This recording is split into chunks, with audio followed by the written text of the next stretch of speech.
السلام علیکم ورحمۃ اللہ۔ بقرعید کے قربانی کے گوشت سے متعلق ایک مسئلہ سامنے آیا ہے۔ سوال ہے کہ بقرعید پر ہمارے گھر قربانی ہوتی ہے تو میرے بھائی اس کے 3 حصے کرتے ہیں، ایک گھر میں رکھ لیتے ہیں، 2 حصے محلے اور رشتہ داروں میں تقسیم کر دیتے ہیں، جبکہ بہت سے لوگ سارا گوشت گھر ہی میں کھا لیتے ہیں، محلے اور رشتہ داروں میں ذرا سا تقسیم کر دیتے ہیں اور کئی دن تک کھاتے ہیں۔ ضرور بتائیے گا کہ کیا ایسے لوگوں کی قربانی ہو جاتی ہے؟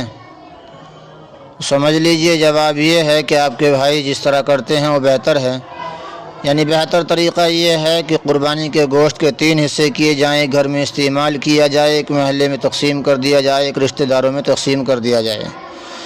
باقی سارا گوشت اگر گھر پر کھا لیا تو قربانی جب بھی صحیح ہے، بشرطے کہ نیت قربانی کی ہو، صرف گوشت کھانے کی نہ ہو۔